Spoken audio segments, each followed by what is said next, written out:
Trésor des cieux, je veux te préserver. Alléluia. Tu es notre précieux trésor, Jésus. Nous voulons te préserver.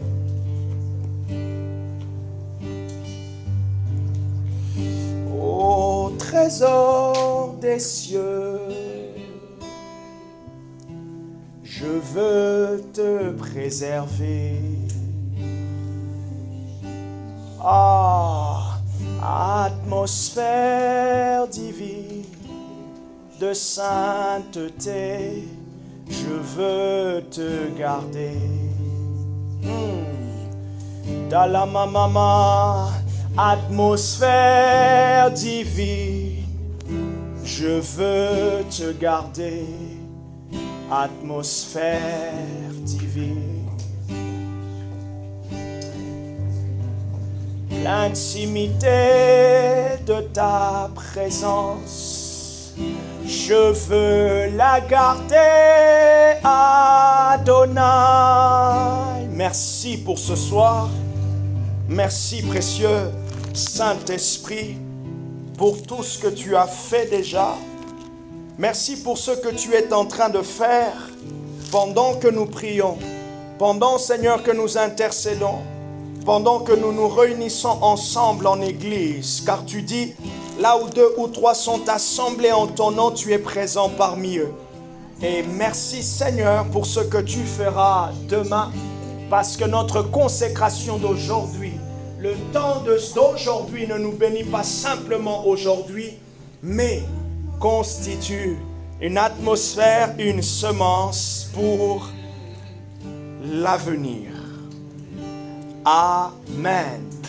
Est-ce que chacun peut applaudir soi-même déjà et applaudir aussi Dieu qui nous fait encore le privilège d'être avec nous ce soir. Bonsoir à tous. Comment ça va? Ça va? Vous avez passé une bonne journée? Oui, ça va. Oui. D'accord. Bon, la journée n'est pas encore finie. En tout cas, la journée du travail est finie. Et nous allons terminer notre travail aussi spirituellement. Notre travail spirituel, parce que 1 Pierre, le chapitre 2, si je ne me trompe pas, parle du ministère de chrétiens dans le Nouveau Testament. Il dit que nous sommes devenus une race royale, un sacerdoce saint, une sacrificature pour Dieu notre Père. Alors, ça veut dire que le chrétien du Nouveau Testament exerce la sacrificature. Alors, sacrificature est un mot peut-être qui fait un peu peur, mais ça signifie simplement service. Comme dans l'Ancien Testament, pour adorer Dieu, pour s'approcher de Dieu dans le sens du culte, le peuple devait s'approcher du tabernacle et ils étaient autour des sacrificateurs. Ça veut dire des serviteurs agréés, certifiés, si je peux dire ainsi, pour pouvoir travailler dans le tabernacle. Tabernacle qui veut simplement imager la présence ou la maison de Dieu. Au temps de Moïse, la maison de Dieu, c'était ce tabernacle, là où Moïse montait pour adorer Dieu. Au temps de David, la maison de Dieu n'était pas encore. Mais si vous vous rappelez, dans 1 Samuel et 2 Samuel, il est dit qu'il y avait l'arche de l'alliance. Ok? Or, cette arche-là, c'est le même. C'est une arche, c'est ça. C'est la même, celle que Moïse avait érigée déjà par le conseil divin lorsqu'ils étaient dans le désert. Le but du désert, ce n'était pas d'emmener le peuple à la souffrance, mais le but du désert, c'était d'emmener le peuple à la rencontre avec Dieu. Et on utilise souvent cette expression, je suis dans un désert. Ok, je suis dans une période compliquée, d'accord. Mais cette période, elle semble compliquée. Ou je dirais, il y a certaines choses qui nous ont été enlevées ou restreintes afin que la rencontre soit possible.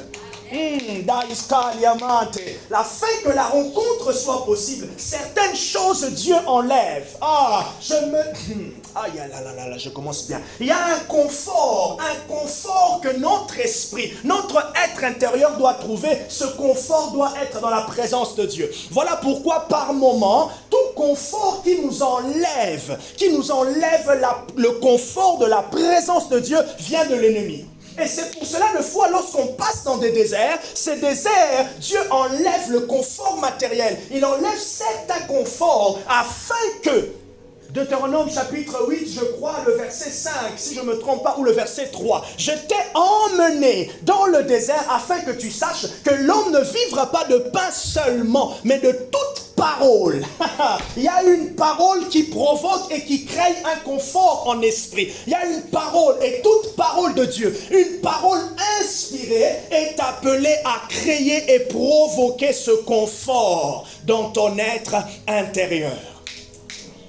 Et des fois, l'ennemi nous apporte un confort qui emmène le plaisir extérieur. Un confort qui ne satisfait pas l'être intérieur. L'ennemi, des fois, nous emmène un confort qui ne satisfait pas l'être intérieur. Simplement un confort qui satisfait l'extérieur. Et vous allez voir, des fois, ce confort nous empêche de pouvoir monter en esprit. Ce confort nous empêche de pouvoir grandir spirituellement. Ce confort nous empêche.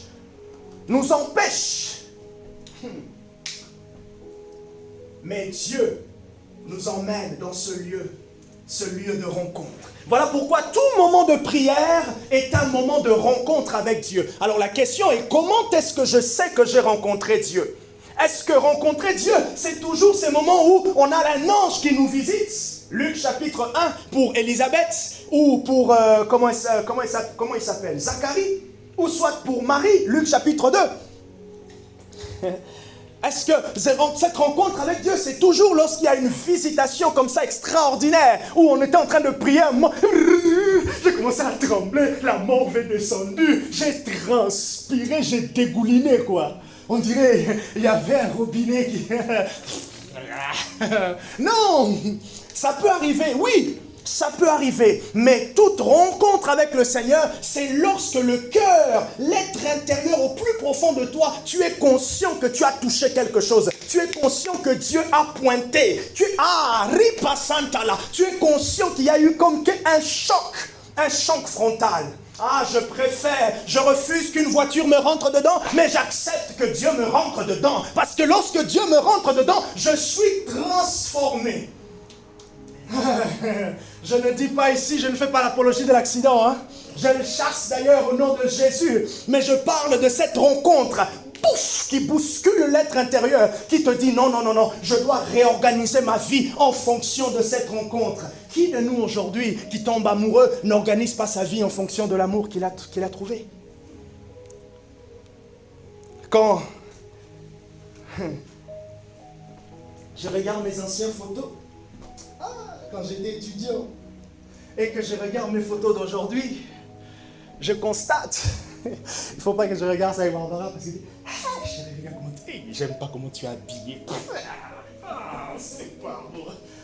Pourtant, moi, à cette époque-là, je sais que j'ai sapé. Mais pas pour moi, pas pour Barbara. Donc, simplement, il y a des choses qui changent. Il y a certaines personnes qui déménagent. Il y a certaines personnes qui commencent à apprécier autre chose. Comme aujourd'hui. Quand Barbara a commencé les films coréens. J'arrivais pas. Oh, Lucie, t'as rendu un mauvais service à la fin. Et là, aujourd'hui, je commence quand même à apprécier. Annyeonghaseyo. Je commence même à connaître, comme Samida, ça veut dire merci. Je commence à connaître même les mots. Bref, lorsqu'il y a ce choc frontal avec Dieu, lorsqu'il y a ce choc frontal avec Dieu, il y a une transformation. Et je bénis le Saint-Esprit qui, dans notre lieu secret, nous emmène dans ce choc frontal. Il nous emmène dans ce choc avec les Écritures. Il nous emmène dans ce choc dans un culte. Il nous emmène, pendant que tu es en train de prier, tu réalises Dieu. Tu réalises là où Dieu est en train de t'emmener. Tu réalises là où que le Saint-Esprit est en train de pointer. Et c'est de cette manière-là qu'on peut simplement dire que Dieu me parle. C'est de cette manière-là, au fait, pendant que tu es en train de réaliser, prends ton petit cahier. Je vous invite à la réunion de femmes, je fais les pubs. Vous lui faites la pub, vous aurez quelque chose de bien ce vendredi. Vous pouvez vous connecter, vous pouvez être aussi sur place si vous voulez. Et vous êtes en train d'écrire. Ah, je sentais ça, j'ai vu ça, j'ai vu ça, j'ai vu ça, j'ai senti ça. Et il me semble. Le langage de Dieu est personnel. Mais vous allez voir que dans ce qui est personnel pour vous, quelqu'un est déjà passé par là pour vous expliquer. Je le répète, le langage de Dieu est personnel. Ça veut dire Dieu s'adresse à chacun d'entre nous. Dieu s'adresse à chacun d'entre nous d'une manière différente, d'une manière qui nous convient. Qui nous convient. Et d'ailleurs même qui nous convainc. Et il apporte même du vin. Afin d'en faire du vin nouveau. Bon, ça, je m'arrête là. Et ça, c'est pour nous emmener quelque part et dans une intimité avec lui. Et c'est de cette manière, lorsqu'il y a un choc frontal, que vous allez voir qu'il y a comme une inspiration, quelque chose qui naît, quelque chose qui n'était pas avant, quelque chose qui est pour ce moment-là. Et pour ce moment-là, Dieu a dit quelque chose, il a dit un mot, il a donné une image, il a dit une phrase, il y a eu un passage biblique. Tu le chéris, tu le gardes dans ton cœur et tu rumines cela jusqu'à ce que ça puisse grandir. Et c'est dans cette perspective, dans ce lieu secret, que se développe de foi la puissance de ce qu'on appelle l'intercession. Et c'est de cette manière qu'on peut prier, intercéder de manière prophétique pour nous, mais aussi de manière prophétique pour une autre personne. J'ai dit l'autre fois que l'intercession, c'est plaider pour. C'est ça ?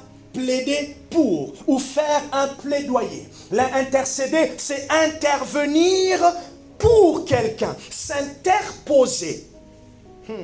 Et je nous ai parlé, je nous invite vraiment à écouter la deuxième partie où j'ai vraiment développé, insisté sur le ministère et la puissance de l'intercession de Christ. Ce n'est pas ma vie de prière qui me tient. Mais c'est d'abord l'intercession de Christ, au fait, qui m'est infusée et que le Saint-Esprit développe maintenant en moi ce que Christ est en train de demander au Père. Aïe, je répète. Mais mes aspirations ne viennent pas de moi-même. Mes aspirations sont une réponse de l'intercession de Christ que l'Esprit entend. Parce que Jésus a dit, Jean chapitre 16, le verset 12 à 13. J'ai encore beaucoup de choses à vous dire. J'ai encore beaucoup de choses, mais vous ne pouvez pas les supporter. Mais il viendra, le Saint-Esprit, il vous enseignera. Et il dit, il prendra de ce qui est en moi et vous l'annoncera. Et le Saint-Esprit connaît ce que Christ est en train d'intercéder continuellement devant le Père à notre sujet. Pendant que tu es en train de dire, ma vie chrétienne, où on se dit, ma vie chrétienne est un peu basse. Pendant que tu es en train d'aspirer aux dons spirituels, je nous ai dit l'autre fois, comment savoir ce que Christ est en train de dire spirituellement à notre sujet? C'est être à l'écoute de ce que l'Esprit est en train de nous dire. Pendant que je suis en train, dans une saison de ma vie, une période quelconque, je sens que il faut que je puisse beaucoup méditer sur la sainteté. Il faut que je puisse méditer sur tel livre de la Bible. J'aimerais lire. Est-ce que tu peux pas me parler de tel thème? Ça m'intéresse, ça me parle. Au fait, spirituellement, le Christ est en train de dire au Père, je te présente mon fils. Je te présente ma fille Karen, je te présente ma fille Marie. Alors dans cette saison, conformément au plan de Dieu, Christ est en train de prier pour Marie dans tel sens. Et maintenant le Saint-Esprit vient infuser dans le cœur de Marie, afin que les actions de Marie attestent la prière spirituelle de Christ. Maintenant, quand Marie va se mettre en action, quand elle va commencer à dire, Rodrigo, on fait le suivi. Ok, Rodrigo, est-ce que tu pourras... Tu as déjà lu un livre sur ça. Tiens, Jean-Marc, est-ce que tu as déjà écouté? Est-ce que tu connais? Est-ce que tel sujet? Ah oui, ok. Et vous allez voir, dans cette période-là, vous avez de l'appétit. C'est tellement succulent et vous n'avez pas du mal à pouvoir avaler de la connaissance et de l'information. Pourquoi? Parce que vous êtes dans la saison où Christ est en train d'intercéder. Et je vous assure, notez-le quelque part, ne l'oubliez pas. C'est de cette manière-là que vous devez. Nous sommes appelés à conjuguer nos efforts. Comme dit Paul, faites par tous vos efforts pour associer à votre foi de la sagesse, la connaissance, ainsi de suite. C'est à cette période-là que nous sommes appelés à conjuguer une forme d'envie, de soif, de volonté afin de bâtir. Ça veut dire afin d'accompagner dans nos actions l'intercession de Jésus. Et c'est comme ça, au fait, que vous allez vous retrouver 3 mois, 6 mois après, ou soit dans cette période, lorsque vous vous engagez, 3, 4, 5 mois, un jour comme ça, Dieu vous visite. Ou soit vous faites un rêve qui vous parle, qui est vraiment, tu te lèves, tu te dis, waouh, pendant que j'étais en train de dormir, de ronfler ou pas, il y avait des anges qui défilaient à côté de moi. C'est ce que j'ai vu, c'est tellement clair que même le doute, il dit, non, je ne suis pas là, je ne suis pas là, c'est tellement clair. Tu ne peux même pas douter. Donc, même si tu ne connais pas la voix de Dieu, non, là c'est tellement clair. Parce que à ce moment-là, le Saint-Esprit insiste pour que tu puisses connaître et comprendre que c'est lui qui t'a parlé. L'intercession de Christ est puissante. Alors, maintenant dans cet univers de l'intercession, souvent ce qui nous pose problème, c'est de fois de savoir comment est-ce que je peux être inspiré dans mon intercession. D'où vient l'inspiration? Et comment je peux prier avec l'aide de l'Esprit, mais tout et aussi en étant inspiré. Alors, je vais dire quelque chose ici. Est-ce que ceux qui sont en ligne, vous m'entendez bien? Est-ce que ça va? Vous m'entendez? Est-ce que vous m'entendez bien? Ok, merci beaucoup Ketia. Est-ce que je suis toujours inspiré dans ma prière? Comment savoir qu'aujourd'hui j'ai prié dans la chair et non pas en esprit? J'ai même dit l'autre fois, vous êtes en train de prier en langue, mais ce n'est pas parce que tu pries en langue que tu peux prier en langue en esprit. Oh, mais comment ça se fait encore? La source de l'inspiration, notez, vient du Saint-Esprit. Première chose. Donc c'est le Saint-Esprit qui nous vient en aide. Vous connaissez ce texte, on va le prendre ensemble. C'est dans Romains, le chapitre 8, le verset 26. Romains, chapitre 8, le verset 26.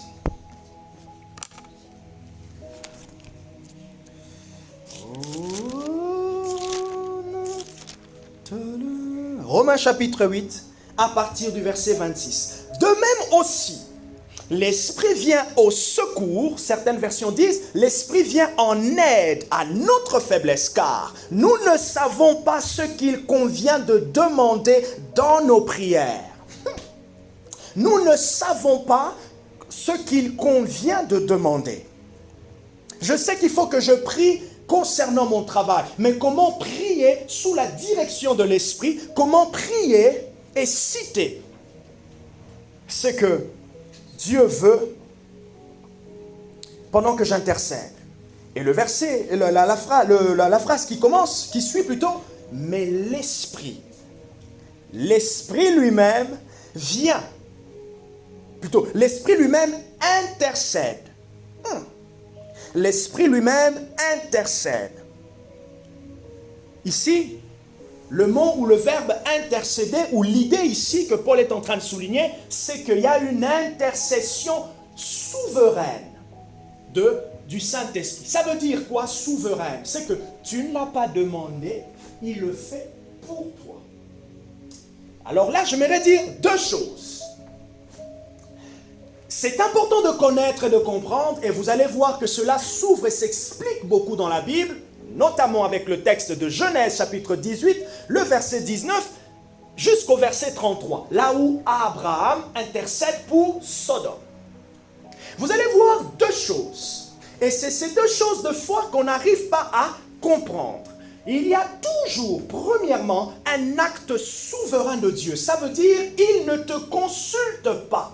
Mais ça, c'est la volonté de Dieu. Ça, c'est lui-même qui décide de le faire sans te consulter. Et quand Paul est en train de dire, nous ne savons pas souvent de quoi demander, mais l'Esprit intercède, il dit que l'Esprit aussi prie pour nous ou nous aide dans nos faiblesses de manière souveraine. Mais maintenant, ce qui devient encore puissant, c'est la deuxième option, là où Dieu nous fait participer. Et c'est là, au fait, que de fois, on ne comprend pas. C'est là que nous sommes appelés à grandir, dans la collaboration avec Dieu. Dieu souverainement a décidé de pouvoir collaborer avec l'homme. Et d'ailleurs, Genèse chapitre 1 nous montre déjà que Dieu a collaboré avec l'homme en nommant. Kainos Teva. Je vais dire quelque chose ici. Celui qui prie selon la volonté de Dieu est en train d'agir comme Adam. Ça veut dire qu'il est en train de nommer une situation. Il est en train de parler à une situation selon l'inspiration de l'esprit. Qui avait dit à Adam que cet animal s'appellera lion? Qui? Personne. Une mouche? La mouche du jardin d'Éden. Protège. Qui? Personne. Mais Adam a nommé. Dans cette intimité, dans cette relation, il a donné un nom. Et maintenant, nous aussi, par et avec l'aide du Saint-Esprit, lorsque nous intercédons selon la volonté de Dieu, je vais y arriver. Nous travaillons comme Adam. Nous sommes en train de dire à la situation, tu vas te transformer, tu vas aller dans tel sens. Pourquoi? Parce que Dieu a dit dans sa parole que ça va aller comme ça. Donc, on peut comprendre que Adam était sous la volonté de Dieu parfaite avant que le péché arrive.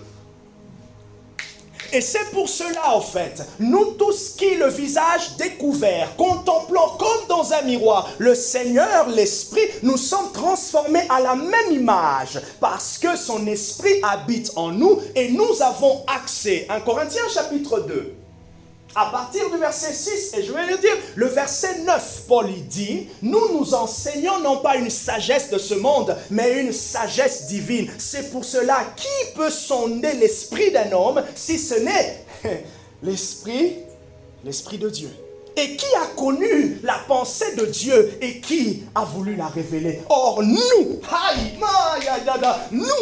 avons la pensée de Dieu. Comment est-ce que nous avons la pensée de Dieu? Premièrement, par l'Esprit. Deuxièmement, par le témoignage de l'Esprit, premièrement. Deuxièmement, par le témoignage de l'Esprit au travers des Écritures. Voilà pourquoi l'un des manuels de l'intercesseur, c'est la parole écrite. Comme j'ai dit il y a 2 semaines, tu te présentes devant celui qui intercède, il fait un plaidoyer. Et maintenant, il doit avoir des arguments. Il doit défendre. Et il doit tellement avoir des arguments qui pèsent afin que la partie adverse puisse dire manquer de mots. Okay? Vous pouvez prendre les cas des films. Et la Bible, c'est le recueil d'arguments. C'est ton recueil, c'est notre recueil d'arguments pendant que nous sommes en train de prier. Seigneur, comme tu dis dans ta parole. Oh, Seigneur, au fait, Mon argument ne se base pas simplement sur l'inspiration présente, mais mon argument se base sur ce que tu as dit dans ta parole. Comme il pouvait dire à Josué, fortifie-toi et prends courage, que ce livre de la loi ne s'éloigne point de ta bouche. Ah, l'intercesseur doit manger, et il doit avoir tellement mangé les Écritures, ou les manger la manger quotidiennement, afin que lorsqu'il ouvre la bouche, il pèse, son argument pèse, sa parole pèse spirituellement, parce que ce qu'il est en train de dire est conforme au décret de Dieu, à la pensée de Dieu. Seigneur, tu as dit là où 2 ou 3 sont assemblés, tu es présent parmi eux. Seigneur, merci parce que ce soir tu es présent. Et puisque tu es présent, tu peux faire tout ce qui est disponible et possible. Seigneur, pendant que j'intercède pour ma fille, pendant que j'intercède pour mon ami, Seigneur, tu as dit, si tu crois, tu seras sauvé, toi et ta famille. Alors regarde ce qu'elle a fait. Seigneur Jésus, elle est totalement ignorante, même si elle va payer au Jésus les conséquences de ses fautes, mais elle est totalement ignorante. Alors Seigneur, là je me lève et je sais que ta compassion est une compassion tellement transformatrice. Alors Seigneur, je suis en train de voir comment ta compassion est en train de venir vers elle et la transformer. Je suis en train de voir, Seigneur, tu as dit, tu es un Dieu compatissant, tu es lent à la colère et compatissant. Alors j'invoque la compassion de mon Dieu. De la même manière que tu as eu compassion de moi, Seigneur, même moi qui me tiens devant toi, est-ce que tu penses que je suis sans faute? Seigneur, d'ailleurs, tu sais que juste avant de venir, je t'ai demandé pardon, mais je m'étais pris la tête. Seigneur, tu sais, mais ta compassion et ta grâce, tu ne m'as pas rejeté. Alors si tu l'as fait pour moi, qui suis-je? Est-ce que tu ne peux pas la faire pour elle? Non, je crois, Seigneur, que tu peux la faire pour elle. Je crois qu'elle aussi, elle a droit à ce témoignage. Elle a droit, elle a part. Elle a une part aussi avec toi. Ah, et tu peux même aller sur Google, tu prends tous les versets bibliques qui parle sur la compassion. Tu en prends même 5, même 4, ou soit s'il y en a 25. Tu lis, tu lis, et tu prends ceux qui te parlent. Tu sens que la première lecture, tu es accroché. Ça t'accroche. Tu les prends. Si c'en est sur les 25 versets, t'en as que 3. C'est bon, c'est pour toi les 3 là. On ne va pas tomber encore dans cette culpabilité. Oh, je n'ai pas cité tous les 25 passages bibliques. Non, c'est la mauvaise culpabilité. Tu as besoin simplement d'une parole et tu t'accroches sur cette parole afin que le jus de la parole, afin que la révélation, afin que la puissance qui est contenue dans cette parole, afin qu'il y ait un choc frontal entre toi et cette parole.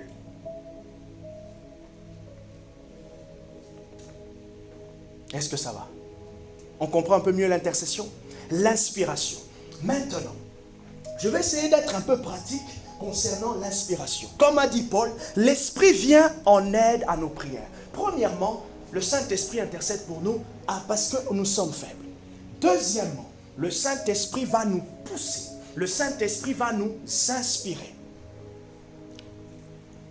Alors, dans le domaine de la, le mot prophétique, l'univers du surnaturel, là où on entend la voix de Dieu, vous avez la révélation, ok, et vous avez l'inspiration. L'inspiration, c'est quoi? L'inspiration, c'est la manière dont j'applique, la manière dont je fais, j'exerce ce qui est révélé. Je vais prendre l'exemple, souvent on utilise, aujourd'hui il était inspiré. Ça veut dire quoi? Il a dit des choses, ok, d'une manière qui correspondait. Vous voyez, le message d'aujourd'hui était inspiré. Ça veut dire, j'ai dit des versets que tu connais, mais la manière dont je les ai emmenés, c'était neuf, c'était puissant, tu sentais que tu en avais besoin. Ça, c'est l'inspiration. D'accord? Maintenant, la révélation, c'est que tu ne sais pas un passage biblique que tu n'as jamais lu. Mais pendant que tu pries, le Saint-Esprit vient souffler, chuchoter dans ton cœur en te disant 1 Pierre chapitre 5. Est-ce que tu lis en ce moment Ésaïe? Non. Est-ce que tu as une histoire particulière avec le livre d'Ésaïe? Quand je dis une histoire particulière, est-ce qu'il y a un verset biblique que tu chéris le plus dans Ésaïe? Je te laisse chercher, même pas d'ici la fin ou même plus tard, tu me diras. D'accord. Ok. Je vais prendre mon téléphone, peut-être que j'ai surligné. Hein? Je vais prendre mon téléphone, j'ai surligné des choses. Oui, vas-y. Après, c'était pas pour te faire déplacer. Hein. Et donc, du coup, la révélation, c'est l'âme. Ça vient de l'extérieur. Tu ne l'avais pas. Ça peut être un passage biblique, ça peut être une idée. Une idée comme ça qui surgit de nulle part. Une idée qui surgit de nulle part. Et du coup, dans la prédication, de foi, la révélation, c'est la manière dont la personne, elle est en train de dire des choses. De fois, tu peux même toi-même sentir que tu parles avec révélation. Mais de fois aussi, ceux qui t'écoutent, wow, il est en train de parler de mes pensées. Tout ce qu'il a dit, ou une partie, à un moment donné, c'était mes pensées. Et donc, dans l'intercession, ou l'intercesseur, dans son accompagnement par l'Esprit, va être emmené à prier avec l'inspiration, ok? Et il va être emmené à prier avec révélation. Et ces deux choses seront les opérations du Saint-Esprit avec lui. Et comme Jésus pouvait dire dans Jean chapitre 14, Jean chapitre 15 et Jean chapitre 16, en parlant du ministère du Saint-Esprit, Jésus pouvait confirmer au fait ces deux choses qui opèrent en nous tous. Alors, je vais nous aider tous aujourd'hui, je vais nous encourager, je vais nous motiver, je vais nous conforter dans la manière dont l'Esprit parle à chacun.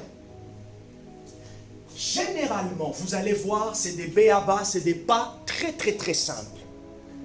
Je sens comme, je m'avais déjà dit, tout ce que vous sentez ne vient pas de Dieu. Mais, parmi tout ce que l'on sent, il y a beaucoup de Dieu. Alors, pour que ça soit de plus en plus bien aiguillé, il faut en fait savoir et beaucoup prêter attention. Hein? Aiguiller, oui. Non? Aiguiller. Pour que ça soit bien aiguillé, il faut prêter attention ce que vous ressentez soit, par exemple, lorsque vous êtes dans la présence, lorsque vous êtes en prière, vous êtes en train de prier en langue. Vous priez en langue, vous chantez. Pendant que vous chantez, quels sont les flux de pensée qui viennent? Quels sont les passages qui viennent? Qu'est-ce que vous êtes en train de ressentir? Peut-être pendant que vous êtes en train de chanter, tu sens qu'il y a comme une petite voix douce qui est là. Vous savez, quand vous avez quelque chose dans la chaussure, vous marchez, même... mais vous sentez qu'il faut que je l'enlève. Et la voix de Dieu aussi, de fois, le pressentiment de l'esprit est semblable à cette petite punaise-là qui est gênante, qui est dans la chaussure. Ah, c'est vrai que pendant que je lisais, à un moment donné, il y a telle chose que j'ai voulu lire. Ok? C'est comme un petit appel. Le Saint-Esprit t'a bipé. Le Saint-Esprit t'a envoyé un SMS. Il a envoyé un signal. Ah, essaye d'aller creuser.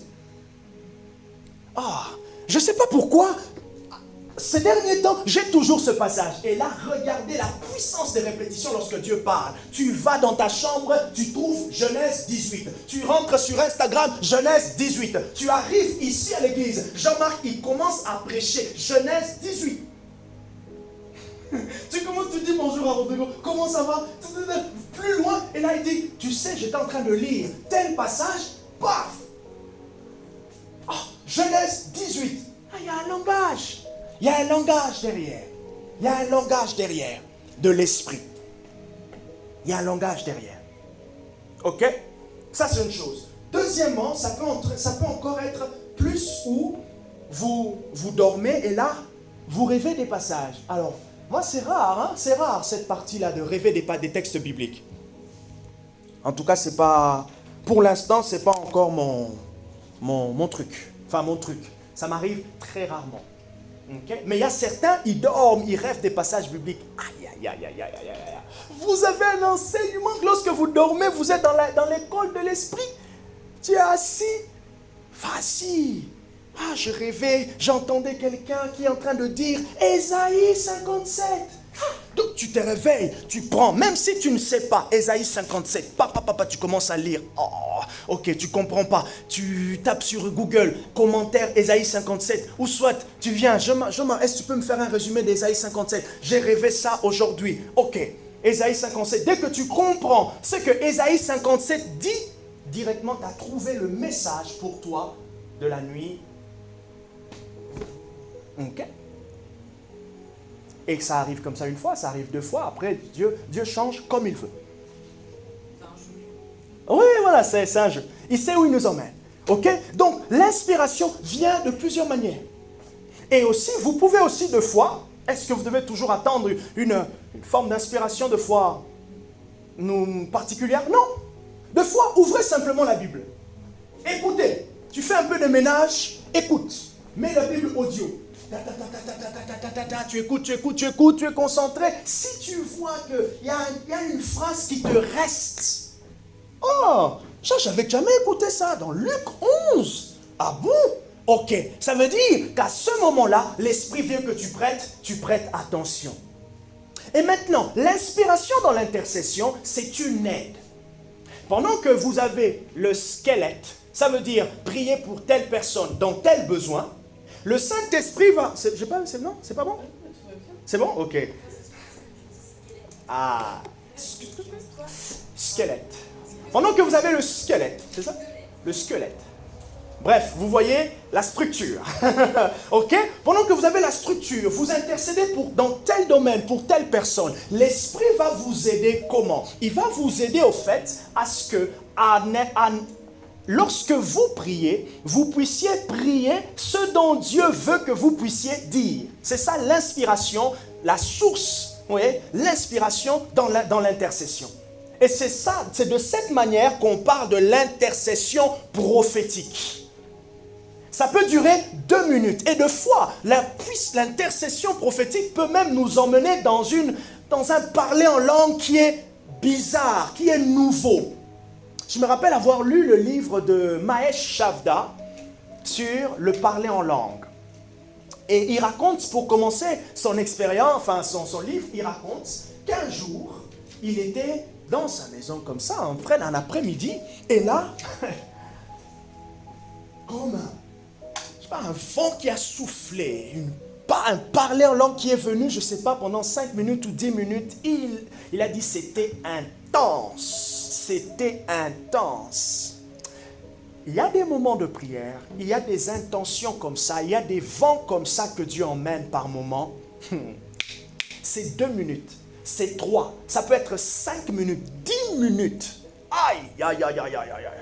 C'est tellement puissant que si tu veux le reproduire en 1 heure, tu sens comme si tu n'es pas connecté. Dieu te vient en aide, il vient t'emmener à prier avec lui. Et il disait quand il a prié comme ça, c'était une langue vraiment nouvelle. Les heures qui suivaient, ou le jour qui suivait, sa fille a loupé de justesse,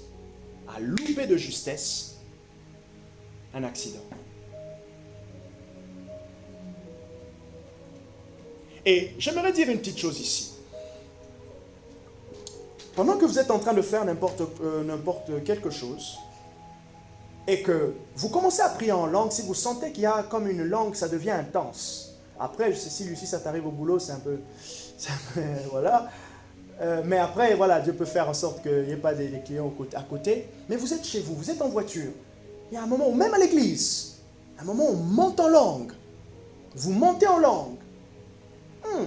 Quand vous êtes monté et vous sentez l'arrivée, checkez, vérifiez.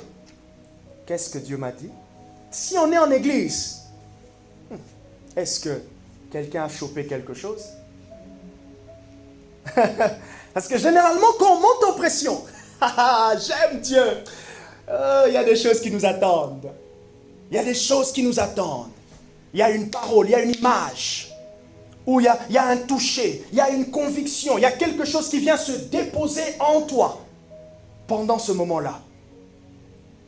C'est pour cela, si vous avez de fois été un peu plus attentionné, vous allez voir de fois, Marie, on y va.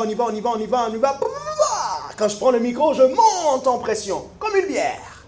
Et là, il y a la mousse. Il y a la parole de Dieu. Et là, c'est Jésus qui est en train de boire. Il dit, Jean-Marc, tu as reçu ce que je voulais que tu reçoives. Vous voyez? Et là, paf, il y a peut-être une image. Ou soit, paf, je viens prier pour quelqu'un. Pourquoi? Le flot de l'esprit, l'inspiration de l'esprit. Et peut-être à ce moment-là, je veux dire à Alessandra, est-ce que tu as reçu quelque chose? Parce que je sais que durant le temps de louange, c'est un peu comme une promenade gustative. Une promenade avec l'esprit. C'est pour cela qu'on parle du flot de l'esprit, couler en esprit. C'est une promenade. Et dans cette promenade, chacun est en train de se promener avec le Saint-Esprit. Donc l'Esprit nous emmène au contact. Vous savez, comme on introduit une mariée, elle entre avec son papa et le marié rentre avec sa maman. Jusqu'à ce qu'ils arrivent, ils se regardent comme si c'était la première fois qu'ils se voyaient. Mais en tout cas, ce jour-là, c'était la première fois, ils ne se sont pas vus le matin. Ils se sont appelés, je me suis envoyé un SMS. Est-ce que tu as le stress? Oui. Et là, le Saint-Esprit nous emmène dans cette promenade. Chacun, personnellement, mais aussi en église. Et maintenant, ce qui est puissant, c'est que nous sommes en train, promenade gustative, le Saint-Esprit nous présente. Est-ce que tu veux un calamar, Jean-Marc? Est-ce que tu veux un peu de... un peu du caviar? L'ange Gabriel m'a servi un peu de caviar, il a préparé ça pour toi, Jean-Marc. Est-ce que tu veux un peu... Il y a tel passage qui revient. Si tu étais dans la voiture, tu écoutais la Bible, tu vas voir que tout ce que tu avais écouté avant ou dans la semaine revienne. Un peu comme des révisions. Et puis à un moment donné, il y a comme... ça va disparaître pour que une chose... je suis en train de parler à quelqu'un. Toutes ces choses vont disparaître pour que une chose apparaisse. Dieu apparaît, soit par un passage biblique, soit par une parole de connaissance, soit par une parole, un chant spontané. Et c'est dans ce moment-là que les audacieux peuvent prier pour les gens. C'est à ce moment-là que les démons n'aiment pas parce que, ils étaient cachés pendant le moment de caviar. Mais lorsqu'on présente le plat, Dieu qui est le plat résistant, ils ne peuvent plus résister. Tous ceux qui ont faim sont saisis à ce moment-là. L'inspiration dans l'intercession. Et c'est pour cela, de fois, tu vas voir, tu pries toujours pour cette personne, mais un jour, tu pries, et ce jour-là, tu sais qu'il s'est converti. Tu sais en esprit que quelque chose s'est passé, mais tu n'as rien vu. Et maintenant, ce qui va se passer, en fait, dans la chair, la personne change. Pendant une semaine, 2 semaines, 3 semaines, 1 mois, 3 mois. Elle devient virulente. Laisse-moi te dire. Elle a atteint son truc. Elle devient virulente comme ça. C'est qu'elle est en train d'aller avec vitesse pour cogner Dieu.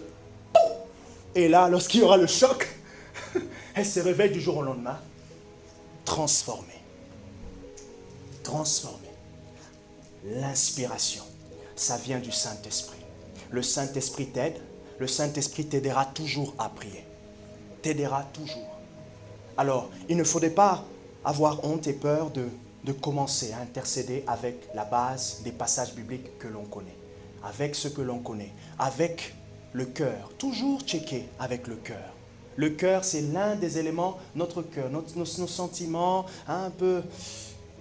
Même si je dis les émotions ici, vous allez voir, plus vous grandissez avec les émotions, la connaissance de votre âme, de votre être intérieur, vous allez facilement apprendre à collaborer avec l'esprit.